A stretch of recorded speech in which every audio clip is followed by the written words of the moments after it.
back at it again with female hip hop. Now I have with me ImanDaDon. ImanDaDon. All right, ImanDaDon, how you feeling? I'm feeling good. That's good. That's good. So where are you from?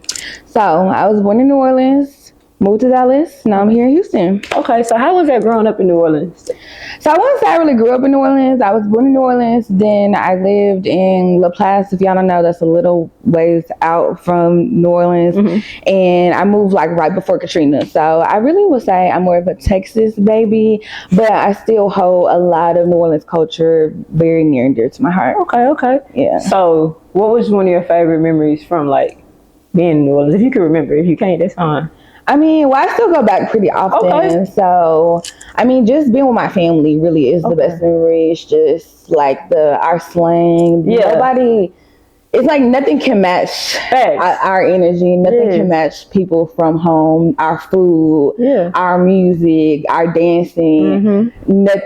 Nothing touches that. Okay. And everybody's, I mean, you can see everybody's sampling the music. Yes. Everybody's taking the lingo. I mean, now we have more artists coming out of New Orleans. We got Rob 49. Mm-hmm. We got some girls coming out of New Orleans. So, yeah, I mean. Okay, yeah, y'all do have a lot of girls coming out of New Orleans. So, yeah, I like that sound. And it's just always been rich because listening to like, growing up listening to like Juvie and listening to like Hot Boys, Wayne and stuff like that. Yeah. And then bounce music is just, man, let me tell you, bounce music. Big Frida, Katie Red. Yes. Bounce music is it. And then y'all got a couple new bounce artists, like you got, C Fine Ash. You got a couple girls out there doing it. I love New Orleans. I love it. So I'm glad that's like one part of your musical background. Now, Dallas, growing up in the Triple D, how was that?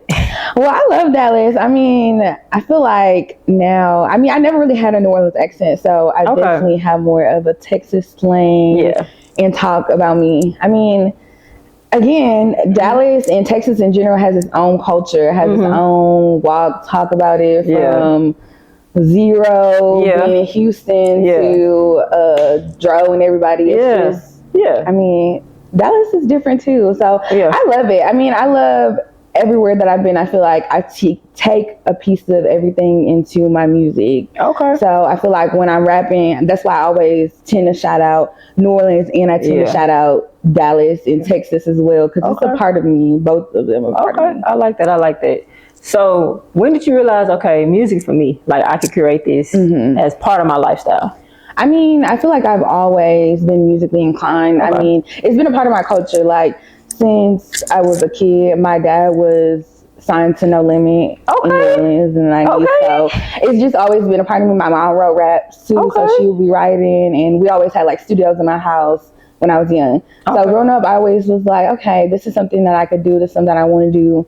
And then I just kind of took it from there. I would always sing. My mom would tell me that we'd go into the store and then I would be singing. Then when I noticed that people were like watching me, I would just start to like really start going. Then I would really like start blurting out and really going hard. So I always knew that I would do something creative. Yeah. So, I mean, music being in my blood and being a part of my family, it was just kind of like given that it was something that I was going to continue doing and that I had a passion for. And I was always like writing music, whether it be thinking I was going to be singing or rapping. Like in school, I would just always be like trying to form groups and just writing music. That's dope. And at the lunch table, like writing music with my friends and just, doing it. Okay, that's dope. So your dad was signed to No Limit. Like, I'm familiar with No Limit, but what's your dad? What was your dad's rap name? So his rap name was Trey A. He was signed to No Limit briefly. Okay. Back in the day. And he had a lot of good songs. Check him out on YouTube. So Okay. So that's dope. So it's like music royalty in your family. Yeah, I mean, pretty much.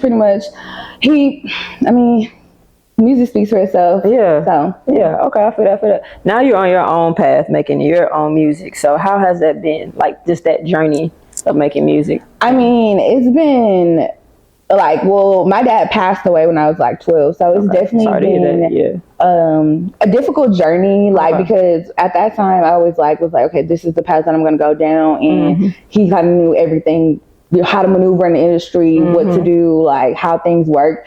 But my mom knows a lot of stuff too, and she has a lot of help and guidance in that area too. But doing it myself, I mean, it's been It's definitely been a journey, okay? Because I kind of pivoted. Like, I stopped doing music for a little bit, and then I got more into fashion. I used to have like a clothing line when I was in college. So then I like kind of stopped doing music, and then I got back into it, and then just tried to stay consistent with it and keep it going and like continue working. So I definitely feel like it's been like a little roller coaster and up and down. But the most important thing for me is just staying consistent, continuing working and perfecting my craft. That's like the most important thing that my dad taught me and that my mom tells me is like, you really gotta try to know the ins and outs of everything that you're doing, whether it be like business wise, whether it be the production, whether it be like you knowing where your sample is coming from. That's like really the important thing to me, is really like honing in and knowing what you're talking about and what you're doing.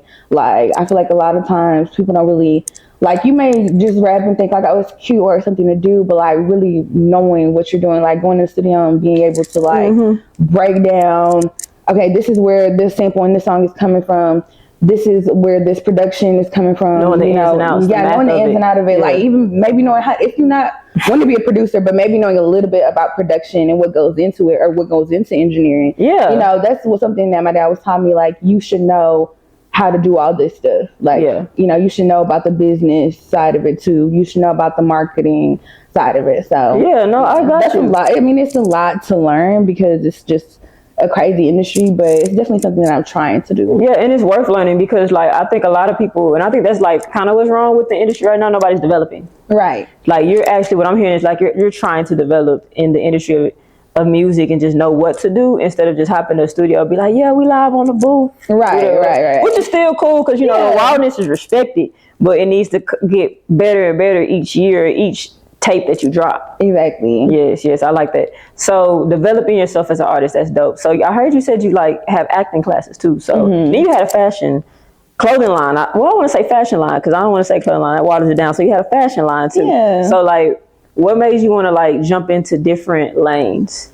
Well, like I said, I've always been like an all-around creative. So when I was young, like I said, I knew I was going to do something creative. And then when I got like into middle school and high school, I felt like I always had my own like style. Like, I would wear stuff and people would be like, what are you wearing? Like, what is this? Or and then people would be like, oh, this is really cute, and just like doing different looks and stuff like that. So I was just like, that's how I expressed myself through my clothing. So then when I got into, you know, college, I was like, this could be a good way for me to, of course, like make money and then, you know, express myself through my art in some form, since I wasn't doing music at the time. So that's why I started my clothing line, which was Free Youth at the time. And I would just made like little tops for me because I was like, you know, I just wanted to look cute and I wanted something different. And I went out and girls were like, oh, where did you get this? And I was like, I made this. So people were like, okay. And they were liking it. So it just clicked to my head to continue doing it. And then I just put it out there. So, that's dope. That's dope. Tops, all that stuff like that. So that's dope. So like, making fashion, I gotta ask, what is your favorite fashion line now? Or what's your favorite brand right now? I don't really have a favorite brand. I feel like I like a lot of brands right now, like from Toffler, like I love all my black brands. So I really am trying to get into more black brands. Shout out T Dion, this is a girl that I went to school with. Really dope fashion brand. I'm styling a lot of y'all's faves right now. A lot, all the girls, all the black brands. Laquan Smith, love. You know, I like Milani Rouge. She's dope right now. Milani Rouge is real dope. I like Teflar, of course. I'm trying to get a bag, but I don't feel like fighting. I just, when I got my bags, I was just waiting for the bag security program because I was like, you know, I just need to order them. They'll get here when they get here because I'm not about to be trying to wake up and just fight on my phone to try to order this bag. I think I'm going to do the bag security. They still do the bag security? Well, they haven't done one in a while, but they still do it. So whenever they do it, I'm going to give me a couple pieces. That's what I'm saying. Exactly. But I like vintage too. I'm still a big baby fat girl, still a big FUBU girl. I'm trying to get into the black brands, but how do you feel about, like, because you know quality of clothes, right? Shein is big right now, and a lot of people are getting like having an issue with Shein, and if they say something about the video, I don't care. But a lot of people are having an issue with Shein because it's fast fashion, and a lot of people are saying the quality of clothes have reduced, even though the fashions are cuter, but the quality of clothes have reduced. Are you like big with buying pieces from like Shein and Fashion Novas, or are you like more of a thrifter? So the quality of pieces has definitely gone down all the way because like when I was in high school, you could buy some pieces from Forever 21, and I still have Forever 21 pieces that I bought in high school. Okay, you can't do that now. You put that piece in the washer, baby, that's gone. That's gone. Yeah. So like, definitely the quality of clothes has gone down. With the Shein personally, I mean, like I have bought stuff from there, so I'm not gonna say I have not. Yeah. I bought stuff from there. I mean, I don't think that anyone should be doing a whole $1,000 haul or $500 haul. I feel like if you have $500 to spend on fast fashion, you can do it somewhere else. Yeah. But I mean, I feel like all these fast fashion, if you're shopping at Zara and H&M, I don't think you're doing that much better in the world. But I haven't done that much research on it, so I'm not going to sit here and pretend like I have. Yeah. I would have to do a little bit more research to give an educated answer on why you should not shop at Shein and all that. I bought some pieces from there. It's not my go-to. I do prefer to buy more quality clothes because I feel like if you would take, and I know this, everybody can't do this, so don't be like, oh, but everybody can't afford to da. But if you would like maybe buy one good piece every month or whatever, and just kind of collect and stack up your pieces, I feel like that's much better than buying a whole haul of a bunch of junk that's just throw away. It makes sense. Your closet will eventually get together and you'll have quality pieces that you can keep on recycling.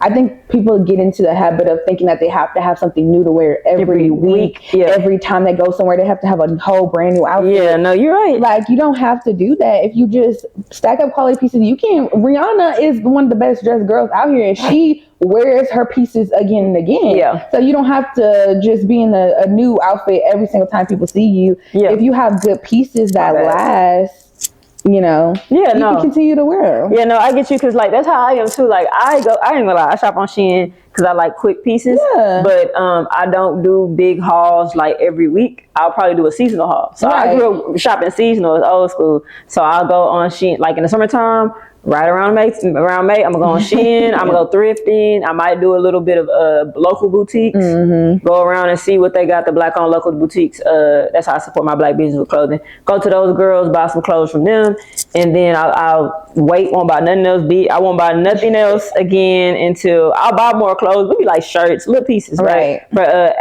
occasions. But then I do it again. I go on Shein to start off my base for my shopping haul. Then I go buy bigger pieces from different little girls shops in the city, or like black-owned people, black-owned designers on Twitter. That's how I find a lot of my black-owned designers. Me too, same. But like I just wanted to ask that because clothing is different. Street style has came back. Oh yeah. So what's your favorite fashion trend? I'm not really big into trends. I feel like everything is like you go on TikTok and there's some new trend all the time. So I'm not really big on trends so much. Like, what's your favorite era then? Fashion era? Like, was it the early 2000s? Was it the 90s, 80s, 70s? Oh, I feel like, this is another thing with the era thing. I feel like that's so corny. I feel like when people be like, oh, I'm going to be in my 90s. With like when people try to be like, oh, we're bringing the 90s back. I feel like that was so corny. Now, I do think the Y2K looks are very cute. Yeah. Now, that's one thing I do think, like, because I can do the cute little 2000 fashion. Yeah. It's really, really cute to me. So I guess that would be my favorite, like, era if we're talking about eras. I mean, but I like 90s and 2000s fashions in general. Yeah. But I think like when people make it their whole personality, that's corny. Like, it's fuck. Like, come on now. Come on, be yourself. Yeah. Like, if you could find you some thrifting pieces and that's who you are, that's fine. But that doesn't have to be your identity. Yeah, that's me too. Like, I'm a Y2K girly. I didn't realize I was a Y2K girly until about like, I think 4 years ago. And I really was sitting there looking at like Megan Good old fashions, and I was watching some old Y2K movies. Like, I'll wear this today. Like, I'm about to put that on. Right, but I'm a Y2K girly, and I like to call it Kanye chic. So I'm gonna put some on comfy, like some Skims, some like nice, like long johns that just feel comfy. Like that's really my what you call it, with a touch of Instagram baddie. So I feel like that's like kind of how I dress. But yeah, like fashion is a big thing, and I like that you're talking about that because a lot of female rappers our female artists kind of forgot that you're not just a music maker, you're a trendsetter. You're an it girl. So I like that you're actually into that fashion and in acting. Why? What is trying to figure out how to ask this. But like with acting, why did you want to jump into that lane? So I mean, I've been acting since like middle school, since I was like in 6th grade. Okay, that's dope. So it started out like I was in drama, like that's required of you, like when you're in 6th grade. Yeah. I started out and I really didn't take it seriously. We started learning about like Greek mythology, and that kind of interests me. Like learning about like Medea, not Tyler Perry, y'all. Yeah, I got you. Medea, like for the other people that don't know, Medea is Greek mythology. Yeah. So learning about those different stories, but I really didn't see myself on the stage because like when, I don't know like for anybody else, but like when I would see like movies and stuff at that age and people like on stage and stuff, I didn't really see any like little black girls. Yeah. I didn't see like myself like in, when girls were competing for roles and stuff, it would usually be like, the teenage white girls competing for, the role in movies and stuff. So I didn't really see anybody that was like me. But that still didn't really like stop me. My drama teacher at the time, she just really kind of piqued my interest into certain schools that were geared towards, gifted people in theater. And she just really kind of encouraged me and saw talent in me. So that kind of made me think, okay, well maybe I can do this.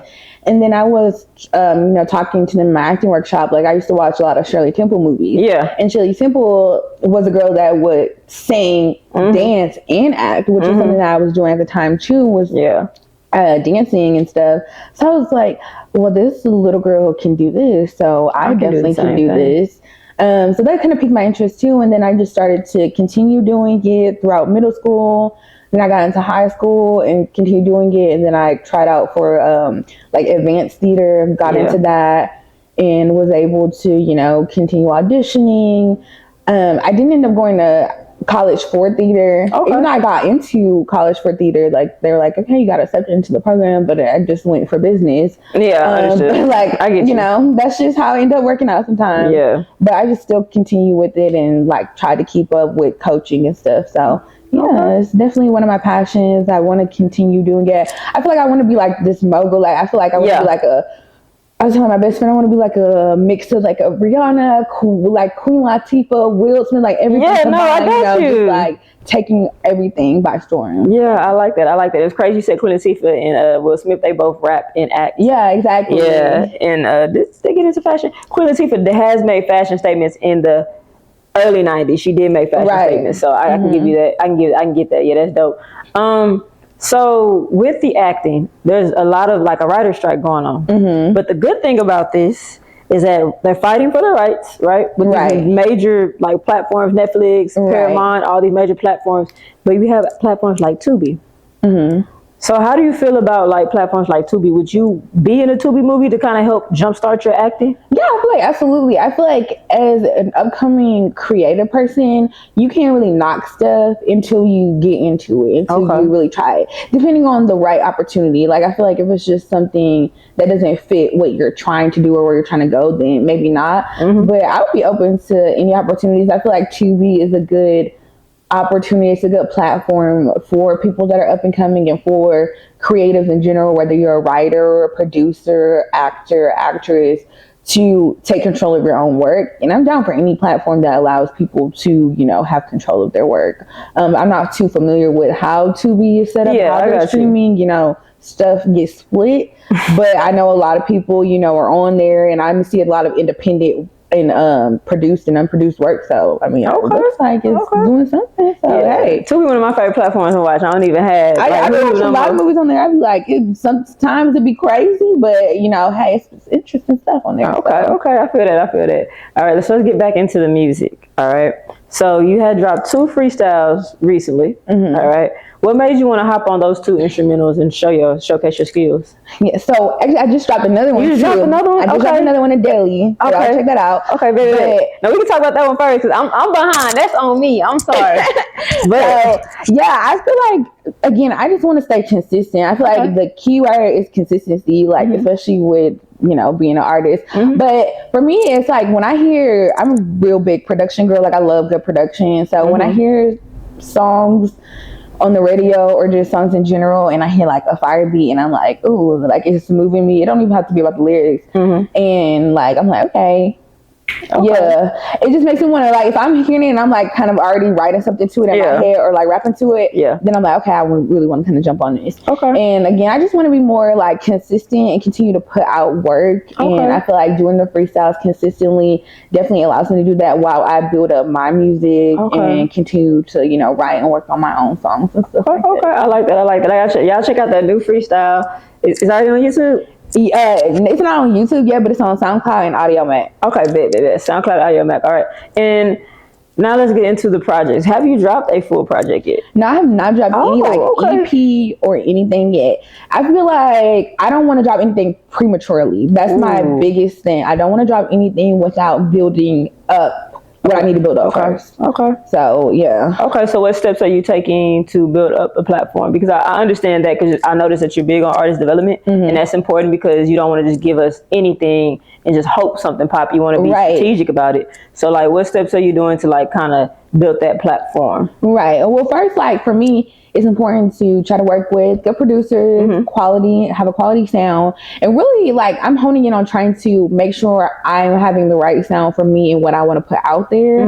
Because a lot of times, like, artists may get caught up, or sometimes we try to get caught up in like trying to see what sounds good, or maybe what's popping right now, or what we hear on trending on TikTok, and trying to mimic that sound.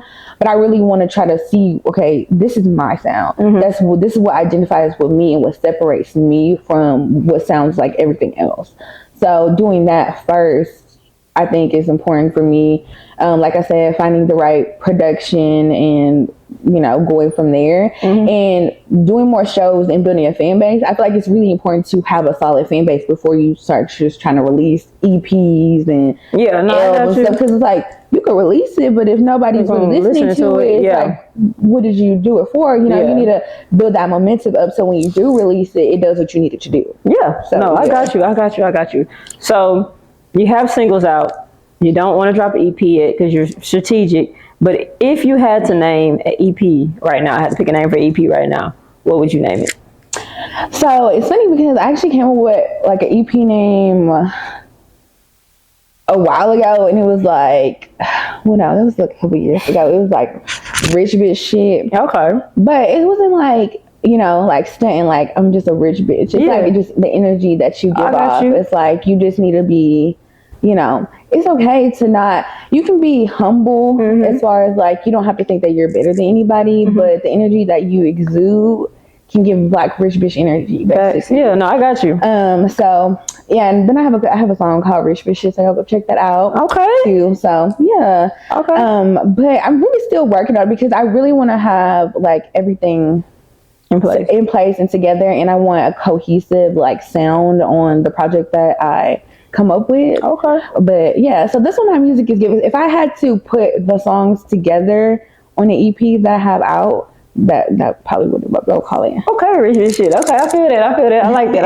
I like how you focus on the energy instead of like what you have, because a lot of people, like I noticed in this world, a lot of people try to be having the super nice luxury apartment, drive the Benz, gotta wear the Louis Vuitton, the pieces, and I'm like, I'm a honest working woman, you know what I'm saying? I can get it how I get it, you know. Some days it's Shein, some day I might be able to get a Coach, you know. It just depends on how I'm feeling or what I got. So I like that it's about the energy instead of just about what you have on. It's in you, not on you. Period. Yeah, I feel that. So I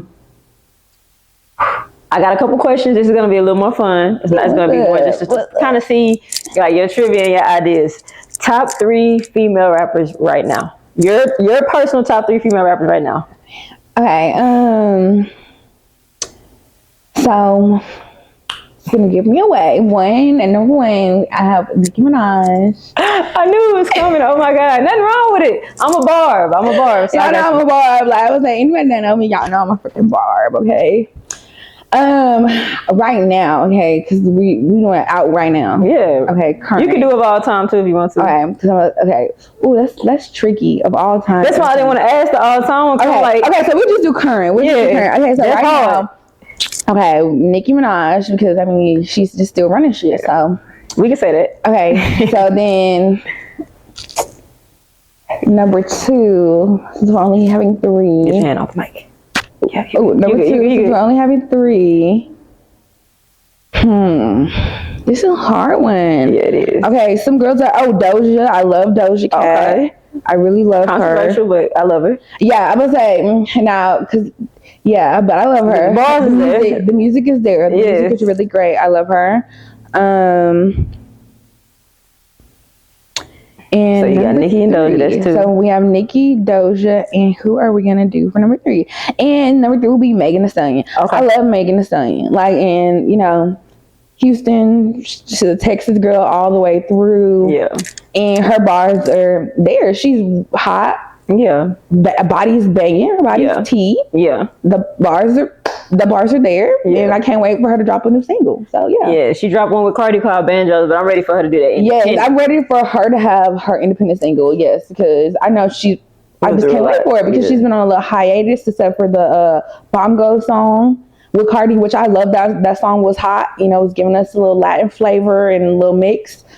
But I'm ready for her to drop a single. Okay. Mm-hmm. How do you feel about the state of female hip hop right now?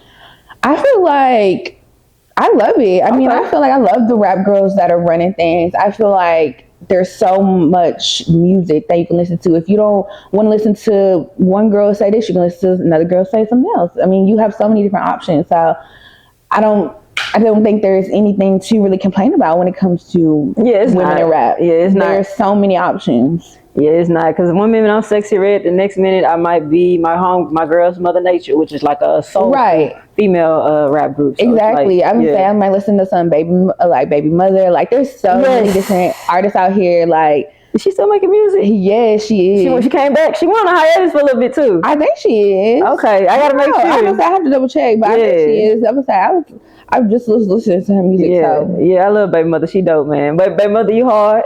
They sleep on you. I'm gonna say, and I don't know. That's why the top 3 was so hard to say, because I'm like, we got Sexy Red out here, like we got Cardi B, we got so many different girls. Flo Milli out here giving us a mix between dance and southern hip hop. We got Mona Leo. We got like there's so many girls. Like all the rap girls are eating. We got Kenny Man. I would say Kenny Man was listening to her. Like there's so many girls. Okay, what was your top song of the summer? Top song of the summer was that Ski. Shout out to Sexy Red. Yes. Yeah. No, that was she, and not to take it light from you, but she ran this fucking summer. No, I mean she. I was thinking to myself, I was working out, and I was like, this girl is asleep in the studio. Like, what is she doing? I'm like, this girl is in the studio. Like, she's not. She got to keep working. I ain't seen Tay work this hard since. I was like, she's not playing. Since was it Moneybag or was it? I don't even remember. But she's on I call it a little baby run. I was like, I think it was P who said, Lil Baby told him, just give me, when you in the city, just book me at the studio. I don't need a hotel or something. I'm like, she must be telling him to do something like that. Yeah. Just don't even book the hotel, give me in the studio, and I'm just going to sleep in that studio. And because of that, some studios started building like kitchens, and they got like pull-out couches. Yeah. So, I respect that, because, I mean, she's been on it consistently. I mean, the Hellcats with Dirk just dropped, and I was listening to that today. I was like, okay, this is she really, because it was 3 songs that was contending for the song of summer for me. It was Peaches and Eggplant, Put It on the Floor. I was gonna say Pound Town by Sexy Red. Yeah, oh yeah, Pound Town too. Yeah, she had so many hits this summer. I know, it's hard to. That was my top 3. It's like Pound Town, I feel like Peaches and the Eggplant was I think that was the one that was supposed to be up, but the girls just Mulatto and Sexy Red just came up and just gave us some hits. I mean, there's a lot. I'm telling you, the girls is running shit. The girls is running it. I was talking about something with one of my homegirls from New York, and we were talking about how the female rappers came out in like 2016 with the Asian dolls, the Bali babies and all that, the Cuban dolls.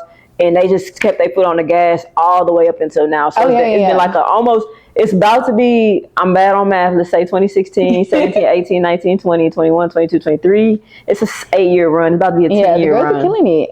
I like that, because that means that like there's representation. Right. There's no more one woman having to, like when Nicki was hot and she came out, it was Nicki, Kim, probably Kim, it was a couple other female rappers, Southern female rappers I know that were trying to like bubble up underneath, but they couldn't do it like Nicki did. And when Nicki did it, she ran for like a good 5-6 years. And I think, I don't want to say her reign fell, but like I think around that 2018 time when you had that Megan Thee Stallion, the City Girls, Tokyo Jets, Nicki was, of course, dope, big. I'm trying to think, Doja Cat started really popping in 2018, 2019 era. And so, like, when you start seeing those multiple girls pop up, it was like, the industry was like, oh, it's talent here, here, here, here, here, here, here. Right. Let's support. Well, let's not support everybody because I don't think it was real support. But I would say let's fund and see what happens. You had Sweetie, Lotto started to kind of bubble. She was still young. Yeah, I think I really like Nicki Minaj showed labels and stuff that you can invest into a female rapper and you can see a return. Yeah. Because before her, people were not investing in females. They're like, I had a couple Foxy. You had Foxy Brown and Kim. Yeah, I was saying, but they were like all under. Like you was like under most women, you had to come out under men. Like, from we had the Brat who had to come out under So Dead. Yes. And you as a woman, you just had to. It was what it is. You just had to come out under a man. Like Foxy had to come out under Jay-Z. So I mean, Nicki had to come out under Gucci Mane and Lil Wayne. Oh, yeah, had to come out under Wayne, and then it's like, okay, well now, all right, she keep it up. She doing it. Okay. So now we see this is working. We're gonna find it out. And then I think as we saw more girls come in with different styles too, it's like, okay, we have a plethora now of girls with ranges of different music, different styles that are like mainstream and coming out. So I'm like, that's good representation. I love it. Yeah, I love it too. It's like a really good representation of female hip hop and just female artists in general. Because you say you sing, right? A little bit. Just a little bit. So who's your favorite R&B girly right now? I love all the girls. I love some Coco Jones. Ooh. I love Hallie. I love her new song that she has. That's hard. Yeah, she put her foot in that. Yeah, I say I love all the girls out. Who am I? Who am I listening to right now? I'm like SZA. Okay, I prefer with Mariah the Scientist a little bit. I like Mariah the Scientist pen eats. Like, that pen is crazy. Strong. Who am I trying to think of that I'm listening to? Yeah, I would say I'm listening to a lot of the R&B girls right now. So yeah. Okay. I like to say the R&B too right now. Like, it's really dope. Like, the girls are singing.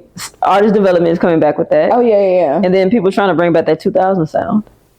Yes. Oh yeah. I was listening to that. Put that on my mama, on my hood. That's Sierra coded as fuck. But yes, I love that. I love Victoria Monet. Yes, Victoria Monet. I love her. Yes, Jaguar too. Listening to that. Yes. So, music is just great. I'm excited about your career. I have one more question before we head out. I always ask everybody this question. Two questions, actually. If this part of your life was a chapter in a book, what would you name this chapter? This part of your life was a chapter in a book. What would you name this chapter? Big Don shit. That's what I would call it. Big Don shit. Because we just trying to go up and elevate. Okay. So yeah, if it was a chapter, it'd be Big Don shit. Okay. Okay, I feel that. Now, Big Don shit. Okay, that's hard. That sounds like some real shit going on. Some real about shit going on. You know? My other one is, what is your biggest fear? My biggest fear, I'm like, I don't know if this will happen, but my biggest fear is always just like giving up or stopping. Because I just always feel like I never want to be one of those people that wonder what if. Like one of those people that stop their dreams and just be like, well, back in my day, I wish I would have tried to continue doing this. Because I used to do, or people that have children, they try to live through their children because they gave up on their dreams or something. But I just never want to be one of those people. So that's my biggest fear is just to quit or to give up on my dreams. That's why I'm I would do whatever it takes to continue going until it's can't go no more, basically. Yeah. Because I never want to be one of those people that's just wondering what if I did this or what if I didn't stop or anything like that. Yeah, I like that what if. That's one of my biggest things too. Also just not thinking what if and just doing. Right. Because if it happens, you can bounce back from it because I'm 28, so I've been through a lot in life already, and I've always came back from it. Yeah. So just don't like think, oh, what if this, and this? No, like you'll be fine. Everything will be okay. And that's really what life teaches you, because like I feel like I always worry a lot, but it always works out in the end. Yes. That's what I always feel like. I just worry, and then I just tell myself like, it always works itself out. Like it always works out. So you just gotta keep going. Yeah. Not to get biblical, but like what is it? Romans 8:28 says God turns makes all things good. So no matter if you in some bullshit or even put some bullshit on yourself, God be like, okay, I'm gonna send you through the bullshit, but I'm gonna make it good for you, so you can learn not to do this shit again. So. Yeah, and God probably won't say the cuss words, but you know, but you know, God, you gotta translate. You know, say God knows my heart; He working through me. But no, so anything else you want to tell the fans or let the fans know that's up and coming before? Yeah, so I'm gonna continue dropping freestyles, continue working on new music. New singles will be out. If you don't know, follow me, ImanDaDon, on Instagram, on Twitter, everywhere, YouTube, Facebook. ImanDaDon, ImanDaDon. Yeah. That's a bit. Thank you for tapping in with us at Female